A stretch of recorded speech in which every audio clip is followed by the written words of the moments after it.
Well, good morning, everybody. Happy Good Friday. It's agenda review for Wednesday, April the 3rd, 2024. Mr. Stoltz has a previous commitment. Won't be over here till this afternoon. So we're handing the reins over to walk us through to the distinguished Tim Cochran. Morning, Chairman, Commissioners. Tanya, you want to talk about the open? Sure. Good morning, Commissioners. For county announcements on Wednesday, we will talk about the April burn ban, and the fire district number one will be there to talk about that. And then we do have some good news, Intrust Bank Arena SBA audit. And so I'm not sure, Lindsay, is that you or that will be talking about that? AJ actually will Okay. be here to talk about that. There are announcements. Okay, we've got one set of minutes and then Before you go on for the opening announcement, at 10 o'clock, I noticed that Sonia Armbruster is being recognized for some of her health contributions to the county. We can't do it because it's 10 o'clock. We'll still be in our meeting. Our chair seems to run along, so I doubt if he's done by 10. So, should we add something at the beginning, at the intro for that, or? we got it embedded in the next item. Okay, For proclamation. Yeah, in that Okay. proclamation. So Good. That's good. good, thanks. we'll go to proclamations. And the first one is declaring National Public Health Week, and that will include having Adrian introduce the award winner for lifetime commitment to public health. So we'll be able to catch that announcement right there. She'll be there for that. Good. And then there's a proclamation around Child Abuse Prevention Month as well. There is an appointment to District 1's Citizen Advisory Board, and then we get into new business. And I'm just going to let Kirk go ahead and describe this one for you. I know he sent a note out, but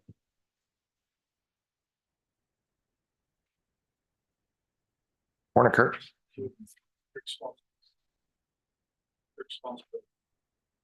Kirk Sponsel, Deputy County Counselor. Yes, there is an item before you on Wednesday. As a very brief roadmap, I'll touch upon the history of this item. I'll discuss your options concerning the item, and then I'll also mention the consulting firm that was previously addressed. So historically, if you recall, about a month ago on March 6th, I believe it was, there were actually two separate items in front of you concerning solar regulations. One was this item itself, which is consideration of amendments to the Unified Zoning Code. The other item was a consideration of extension of the moratorium. Now, the extension of the moratorium was approved through September 13th of this year. This item, however, was continued for 1 month. Part of that consideration was to look at potential options in procuring a consulting firm to help in the evaluations and analysis of potential changes.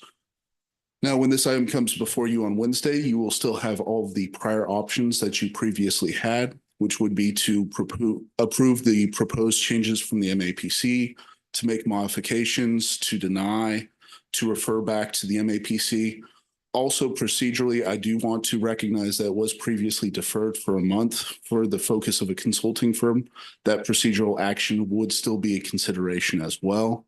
It would be my recommendation, if you do pursue that route, to make it to a specific date for the deferral.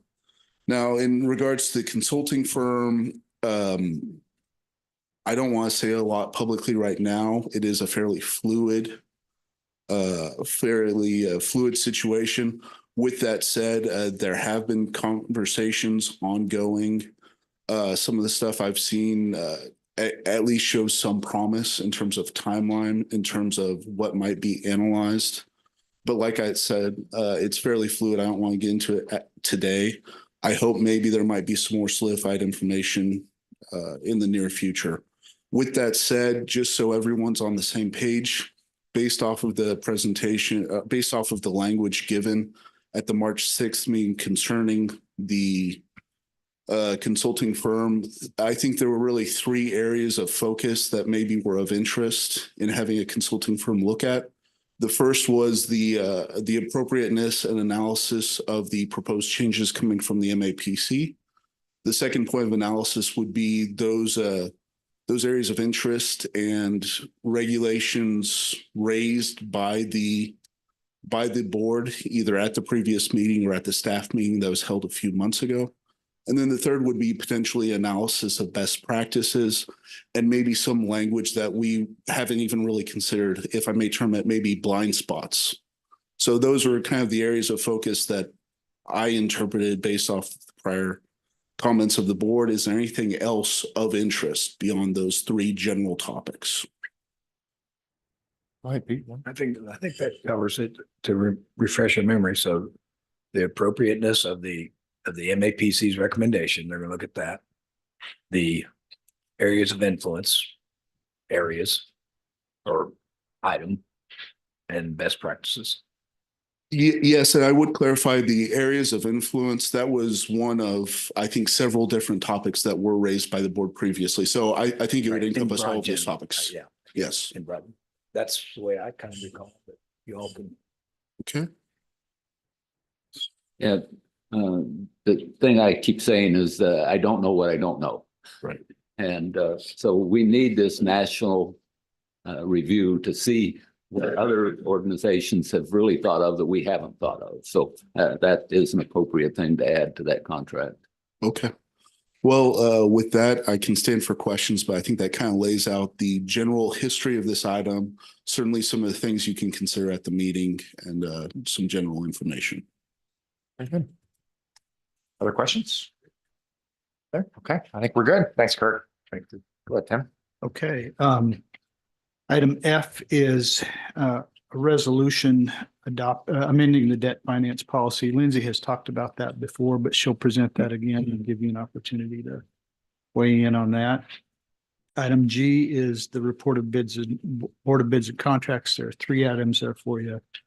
A road project, Justware support, and then an EMS vehicle or a couple of EMS vehicles included. That concludes the new business portion of the agenda. And then we get into the consent agenda. The first 6 items are easements and right-of-ways that range in fiscal impact from $0 to $18,000. So, Lynn, is there anything in particular about those? No. Thank you. Item N then is a sub-recipient agreement with the city of Wichita. What that does is it extends an opportunity to expend JAG grant funds for another 12 months, for an additional 12 months. There is a donation to the Suicide Prevention Coalition in honor of Kurt Schneiweiss. And then we've got a resolution that modifies the CIP policy. And what that does is it allows the manager to treat CIP change items the way other contract change items are treated. Then we've got an investment policy amendment that Lindsay has reviewed before in the past. And any questions on that? Questions? Lindsay, you were able to do 221s with everybody? We have our final set with Commissioners Meissner and Lopez on Monday, and we will conclude then. Okay, good. Item R is an amendment that supports that EMS vehicle purchase. It's a transfer. And then item S is 7 different personnel policies. 5 are revisions, 2 are repeals. And Sheena and I are scheduled to meet with all of you on Monday to cover those as well. And then there's a staffing change table, item T. Health Department was able to add an IT position that's grant funded. ITS, Mike's group has looked at that and recommended a little bit higher grade for that. And so that position hasn't been filled yet. So we'd like to do that before we post. And then after that, we're into routine business. Any questions about the regular agenda? And the grant covers the higher rate that you're wanting to pay. It does. And they understand that once that grant goes away, the position may go away. Yeah, we'll make that clear as we go through the hiring process. Thank you. Can I ask, so like, just an example on item S, it's on our agenda. and we're gonna get debriefed Monday. But, because it's not, I'm not saying I like it or not. I'm just saying if we need to, we can always, if there's enough questions, we can delay it for, but we'll find that out Monday from all your meetings. Okay, thank you. There is a fire agenda and there are companion items on the regular agenda for all four of them. So And Tim, if I could jump in, so commissioners, we have never had the debt policy, the CIP policy, or the investment policy specifically say that it covers the fire district. That's why we're taking this action here, is to make sure that it's understood, because we do invest their cash. We do, if we're ever going to do a bond funded project for them, we want to make sure that they have the same protocols and things in place to protect the county and protect their assets. So that'll be a little new, but they're all on consent, because once we get through the county business, we assume that that'll be pretty standard for what you want to do on the fire district. for the agendas. That's it. Any other questions here? Anybody other comments? Commissioner Dennis? Well, while we're all here today, March 29th marks the date that the last American soldier left Vietnam. And today is National Remembrance Day for that. And there is a ceremony at noon over at the Veterans Memorial here in Wichita. So everyone's invited if they want to recognize those that served in Vietnam. Thank you. And if you want to be extra and go to 2, there's another one at 1 o'clock at the wall in Hayesville. We all want to be extra. Yes. we all do. Who does? Okay. Seems pretty straightforward. Any other questions or comments? Anything else to add?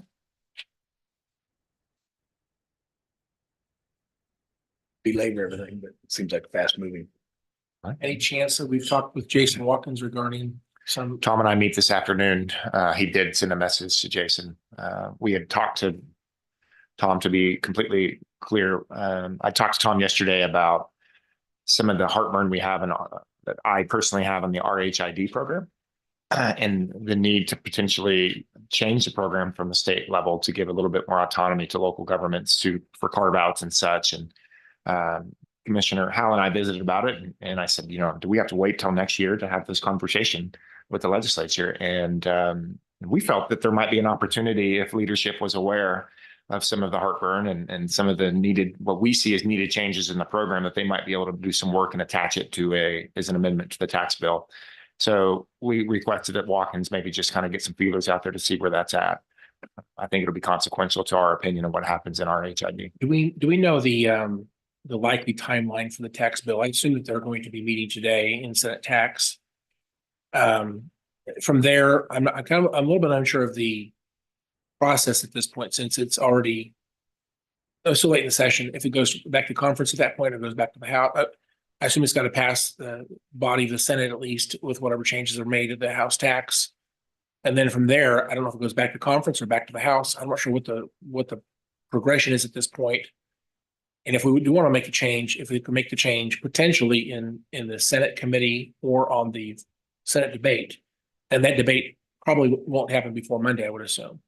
So I'm not sure what the timeline is and what the opportunity might. I think the assumption would be that it'd be a quick timeline no matter what. I think, and Justin, we might get your insight here. If we think there might be any wiggle room here to try to get the legislature to address it, we would need to find some consensus of what we would want them to consider, correct? I mean, I think that's a good idea, Chairman, if that was the will of the board to do that. How would we go about that? Would that be an off agenda item? Would that be? I think, remind me, is there a staff meeting on Tuesday? There is a staff meeting on We Tuesday. talk about it certainly at a staff meeting on Tuesday. It'd probably be helpful to get Brent and other county staff to look into and talk to maybe a couple commissioners about what they have in mind on this. I think you mentioned you and Commissioner Howell talked about it. I could see some value in having some of those discussions and at least having a framework in mind of what could change, so that you could arrive at a consensus in an open meeting on Tuesday or Wednesday. But yeah, time is obviously of the essence if you're going to try to do something this session. Well, Counselor, we're in an open meeting right now. And again, that might be a scheduled discussion if we did it that way. But I don't know. I'm not sure we can wait till Tuesday. And since we're in an open meeting right now, we're not voting on anything. Can we not have an informal discussion right now? You certainly could right now. And so, yeah. My question is, what would we accomplish? Because I don't think we ever get it passed by 1 April. And I think that the bigger concern we have is what the Goddard is going to take on 1 April. So I don't think it would stop that action whatsoever. So is there a rush to get that through? Yeah, that's great feedback. And I largely agree with the rush on the timetable. My concern, speaking for myself, my concern is that I truly believe we're going to have 20 of these on our doorstep really, really soon. And I don't know. I even floated the idea, since we're in a public meeting, we're talking about this, that the state is exempting their 21.5 mils total from an RHID program, correct, Brent? That why do we need the state to have a program at all? Maybe we have a discussion about a Sedgwick County program. Well, why don't we take the lead? If we feel this is a need, that housing supply is a crisis, and we want to narrow the scope of the type of housing that could be incentivized, why do we need a state program to do that? Why don't we say we won't participate in a state program, but here's Sedgwick County's program that has the scope that we want, and opt-outs for some of those taxing jurisdictions, or carve-outs for public safety. I just think that it's worth the conversation to say, maybe we don't need the state program at all. Maybe we do our own program here in Sedgwick County. Morning, Commissioners. I did have some conversation on Wednesday.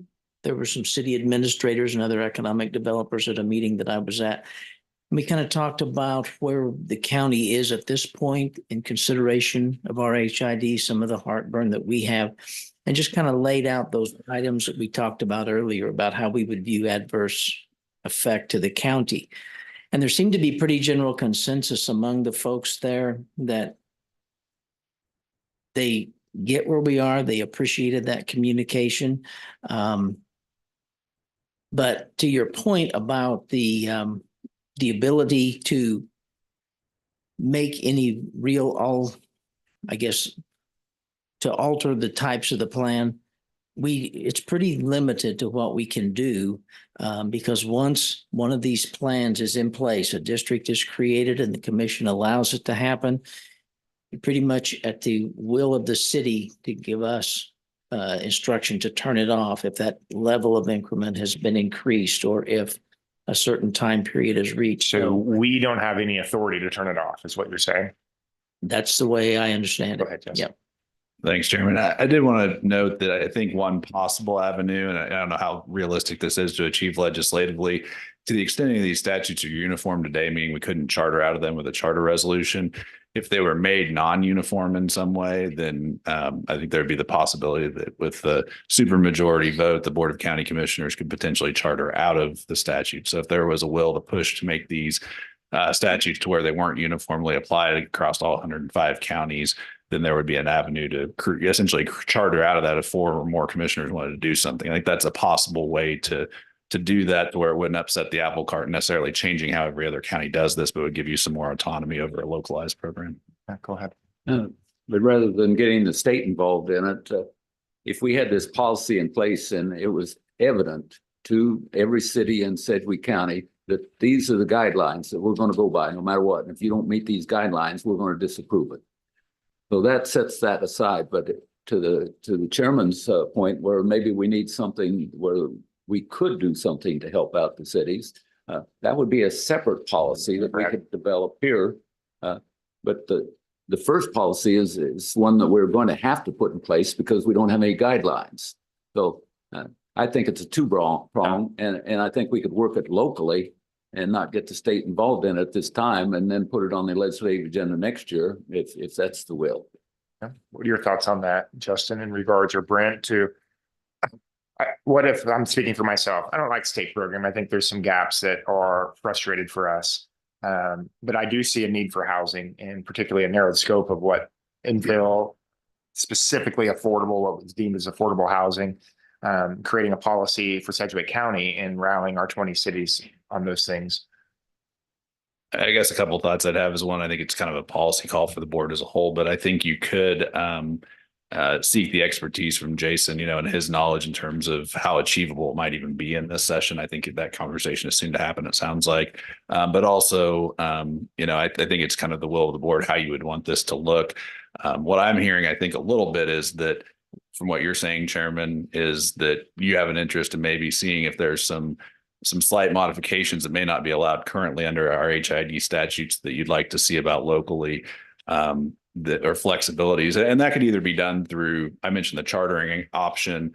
It could be done through some slight tweaks to the state law in the next legislative session, like Commissioner Dennis was mentioning. So I think it's really either of those could probably happen. I think it is going to be challenging probably to get it achieved this legislative session. Yeah. But again, Jason knows a lot more about the likelihood of that success than I would. I think even the question with Jason is because of the sense of urgency is we know we have cities that, and we want to be good partners with our cities and trying to do something that gives us a little bit more comfort level. Commissioner Howe? I agree. Regardless of what the state law is currently, I think we ought to be advocating for changes that makes this more usable. And I think the Pandora's box that we're looking at right now is, it makes me want to basically back out of this entirely. So I don't know that this is going to accomplish the state's goals anyway, because as it sits right now, I don't see that we're even going to get started. With some changes, I can think of 6 things that I would like to advocate for some local control on 6 aspects of this law.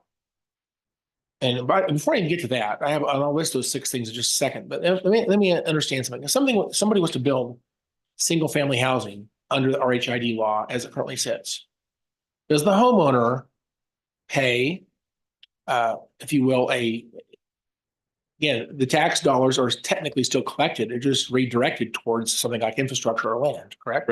Correct. So let's just say the taxes from a house like mine is roughly, let's say, $425 a month roughly for my taxes. And my specials, if I had specials, it would be about $100 to $150 per month. So what this RHID then does, it says all of the tax dollars, my $500 to $600 of the tax dollars, including my specials, all of that goes towards land or infrastructure in this case. So that was the incentive to do this is not just the special assessment dollars that would normally be levied against that property, but it's also the city, county, fire district, and other taxes would be in schools would be redirected towards paying off the land and infrastructure. My question is, if that's the way this works, this has no effect on affordable housing at all, because that homeowner is paying 100% of what they would normally pay. All it does then is offset the cost of infrastructure. I'm trying to understand who benefits in this case. I still don't understand what RHID is even doing. I don't get what it does, because the homeowner is still paying the taxes.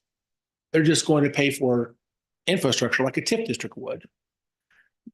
How does this benefit anybody?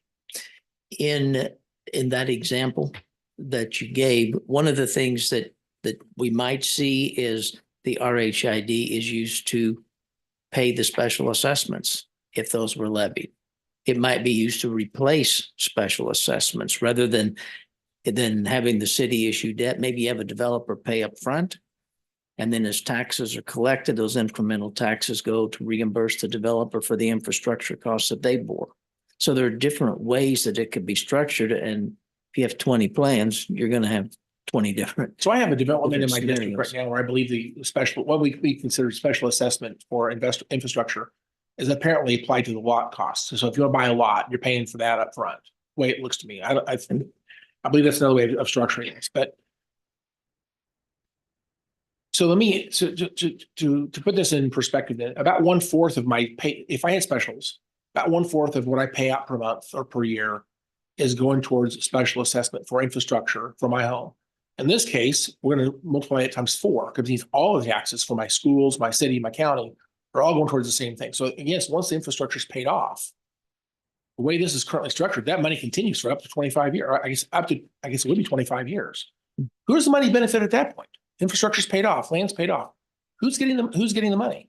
Well, that's one of the things that we've tried to build in to any RHID was, if this is the incremental amount that would make this workable or feasible, we want the ability to stop it once that increment has been collected and distributed to the RHID. Current law, we have to rely on the city to tell us to turn it off.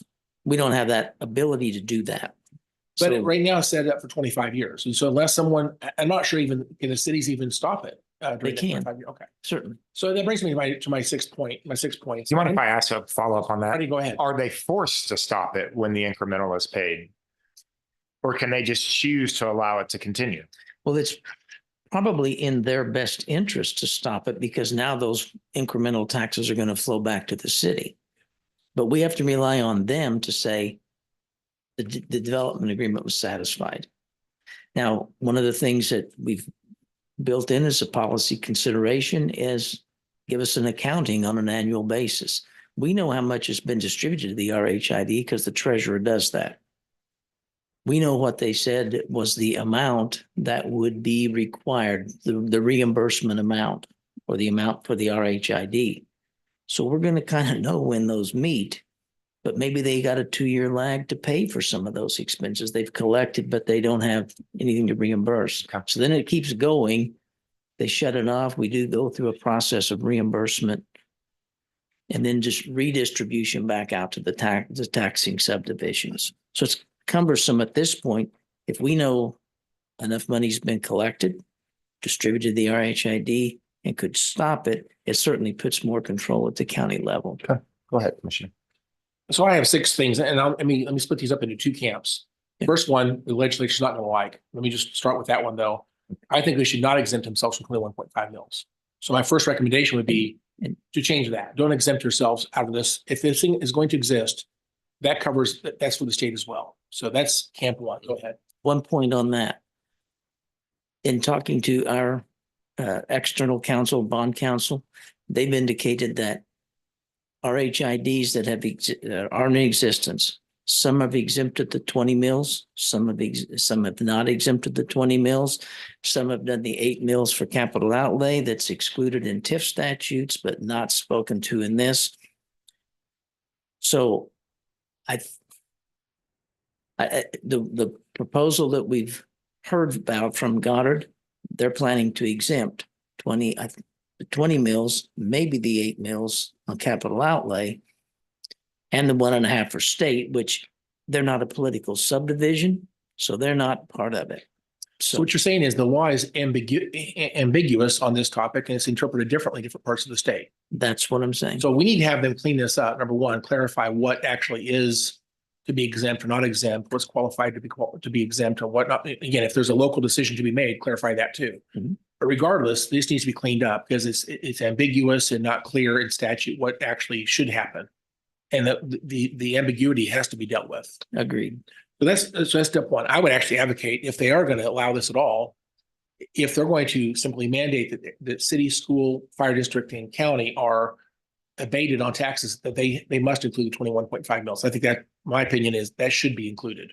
Mhm. But again, that's camp 1. They're not going to like that. But regardless, I think the argument should be made that we need to clean up the statute so it's clear. Mhm. Then going into camp number 2, there's 5 other things I would list here. I think does the fire district even get a vote in this? I think that's a problem. No. But again, we should have 2 votes. One of them should be Board of County Commissioners. The other governing body should also have a vote because they have the same. I would agree. Problem. wholeheartedly. Yeah. I know it's the same body, but we should have to consider this twice because we're 2 governing bodies. You could also have a township. You could have a cemetery district.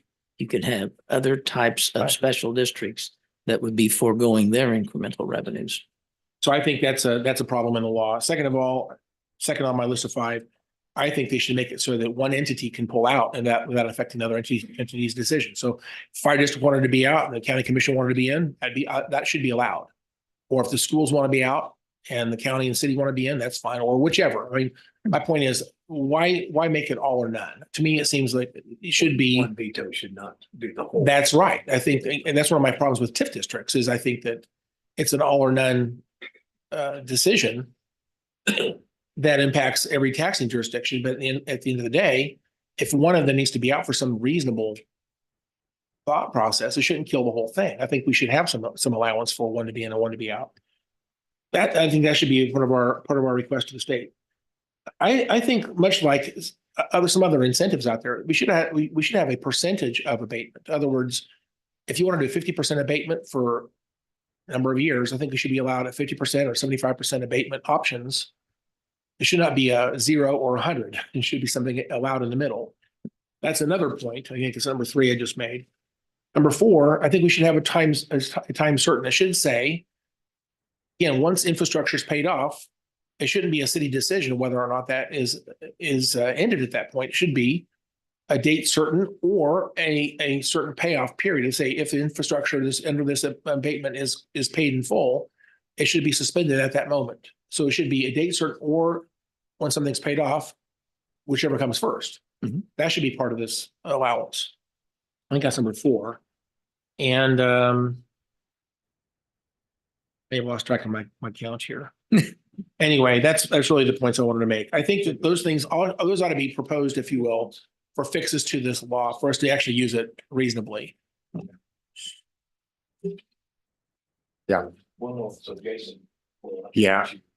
Yep. Thomas, we have a 10-minute meeting scheduled as soon as he gets back, and and I'm happy to have him communicate with you to on if we think there's a legislative option or if we need to look at another avenue. Justin. And Chairman, Commissioners, I want to comment, and I want to credit Tom Henry for pointing this out too. The act may actually be non-uniform. Now, we hadn't really delved into this fully in terms of looking at it before, so there may be some charter resolution options as it stands today. We'll look at that more and get back to all of you soon. May I clarify then, if it is considered non-uniform, can we add some caveats like this to our own policy? I think that could be an option, Commissioner. We'd have to look into that, but I think that those could be things we could consider So chartering out. let me just state, I guess my question would be, if it is not something we can charter out of or charter differences to state law, then I think we have a choice to make whether or not we get into this business. I mean, we're talking about a policy potentially passing on what, the 10th or 17th, something like that potentially. Policies up for consideration on April 10th. And right now, the policy is that getting into the issues, is a infill versus, is it getting to the types of housing, or is it getting, what's the policy going to potentially? Right now, the policy outlines those items that we're going to look at for adverse effect. It also has a preference statement based on the conversations that we've had, that there's a preference for urban infill versus suburban sprawl. There is some other language that talks about minimum data requirements, the things that we're going to want to see when we look at adverse effect, pro formas on the project. Is it feasible without RHID? Is it feasible once you get RHID? So enough information that a decision can be made. And then we're also looking at some things, because once a district is created, it's in existence unless there's a substantial change made. So we want the district and the project boundaries to line up. So they can't come in with a new project, which then your only choice would be to nullify the district, which is already in existence. So it's kind of messy. Yeah. So we might like this one, and here comes another one that messes it all up. You've got one choice. It's kind of a nuclear option, if you will. So there's just a lot of issues that you're stuck with the solutions that you might be able to offer. That raises 2 more questions. I think there's ought to be a topic about overlapping incentives. I mean, if it's a Star Bond district, There is the one in Derby actually is going to be inside of a Star Bond district also. So it's, to me, it's another topic we ought to be talking about. And then the idea of extending the number of years because of the amendments to the initial incentive case, if you will, that it ends up getting extended because of changes automatically. I think we ought to come back to the governing body.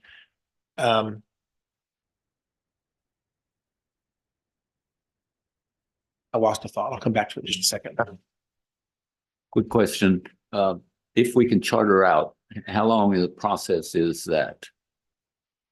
That's a good question, Commissioner Dennis. It'll not be a simple, easy process. I wouldn't suggest viewing potentially chartering out of this, because just to explain it more fully, even if you adopted a charter resolution on Wednesday, there's a 60-day period under which people can file protests to it. And then if there's enough protests, there'd have to be an election. So there's always at least 61 days, I believe, that has to go into to be effective. So I wouldn't suggest, even if you could charter out of it, that it would hold up anything you would do on considering RHIDs you may receive or a policy. I think, and you guys can do what you want on a policy, but or whether to take up any RHIDs that come in front of you, but it's going to take some time. That's what I figured. I didn't think that we could charter out immediately. That easily, yeah. Thank you. Our last question, we'll wrap. My last question on this, and I'll be done. One of the frustrations I have on this is for a developer to bring a case to the county commission. It's already so mature. They've spent so much money with design and planning and probably purchasing property. And maybe it's already gone through a city approval and a state approval by the time it gets to us. It's a little uncomfortable at that point for us to really, to be against it at that point, because there's been so much invested to bring it to that point. And I don't think it's fair for them. I wish there was a process in the policy that says you can bring, if you will, a idealistic or a proposal, if you will, to staff and have staff review that to find out whether it would be something that's agreeable to our policy. We potentially would approve it, or we would simply deny it. Simply, it doesn't fit, if you will, the ideas or the purposes of the county. Because I don't want them to be on, the 11th hour spending, $1 million to get to the point where we come out and actually try to kill it because it doesn't fit the policy. We need to have a way for these folks to address us early on before they spend all that money. So is it a responsibility of the county to tell them that that's the case? You would think that if someone's going to invest an awful lot of money in something, they would recognize the fact that someone has the ultimate veto power on this, and they'd engage them up front. I don't want to put it on the county. I want to put it on the developer. They ought to know what the rules are. I would agree. Okay, good discussion. So we'll follow up. I'll have Tom follow up with everybody after he gets us some indication of where the legislature's at. Brent, thanks for the clarity. Justin, anything else, Tim? Okay, have a great weekend. See you next week.